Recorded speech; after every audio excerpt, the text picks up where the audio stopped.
be listening to Roger Brown, who is the Managing Director, CEO of Seplat Energy PLC. Managing inherited assets, rising to the challenge. May I have the pleasure to introduce Roger Brown.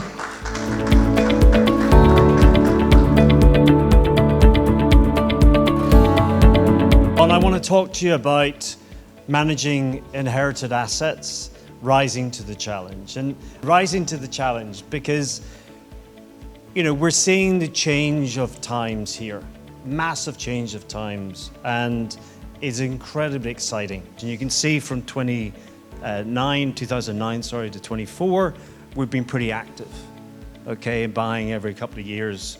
And the last one there is obviously 2022, which is the Exxon Mobil acquisition. So the next slide talks about just some of the critical things we need to do when we acquire these assets. First thing we've got to do is ensure they grow. We've got to grow the production. And a lot of these acquisitions, they haven't been worked in years. You've got to drill just to stand still. So even just to be flat, you've got to be active because we've got decline rates across the onshore of up to 20%, 10 to 20% plus. So you're active just to stand still. We've got to generate cash because cash is king. We know that. We need cash to drill and grow. Okay, what you then got to do is we've then got to strengthen the business. We've got to get it more and more robust. And why do we need to do that? As we get bigger, we then got to have more firepower to go and grow. And acquire bigger assets and grow as a business. What's in it for the stakeholders? It's very, very important that we're very clear in what we're doing with the stakeholders. And we've got three areas there. We've got the environment and the climate, what's the impact of that? But the one we've highlighted there, which is the communities.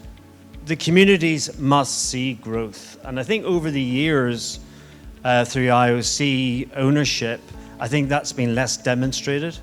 I think the indigenous companies must demonstrate growth in healthcare and I've got a slide on this, in jobs, most importantly.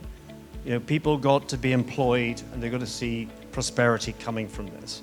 The top one there is healthcare. So what Seplat has is a wonderful program called I Can See.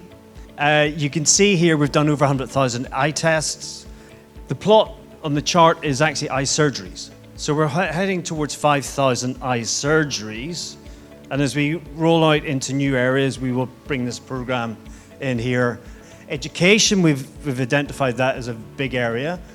We have a wonderful quiz program called Pearl's Quiz. The bottom right here is on the community in terms of our investment in community, and it's heading towards, it's over 50 million over the years.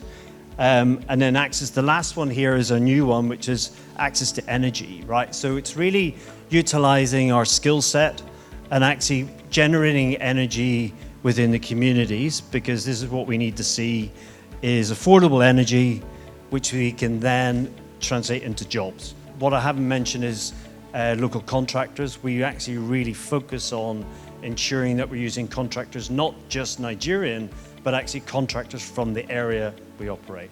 I think it's very important. What are the key factors for success in these inherited? First of all, when we go into the deals in the first place, we have preparation. We think through not just buying it, but actually what we're going to do with it. So target selection, is it the right fit for us as a company? Due diligence is really extreme, so we actually leave no stone unturned. It's critical we do this.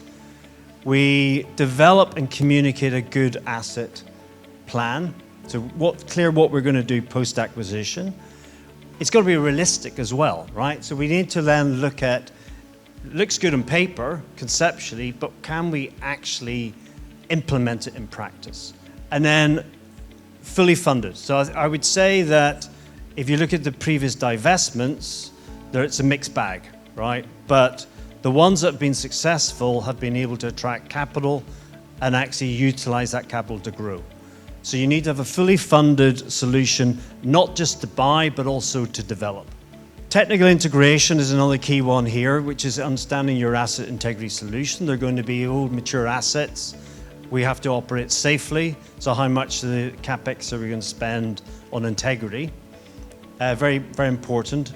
We need to know what our supply chain constraints are, and this is what we're looking forward to most with the change of ownership of these assets, is a proper supply chain. Lots of rigs coming into Nigeria, lots of facilities, compressors, you name it.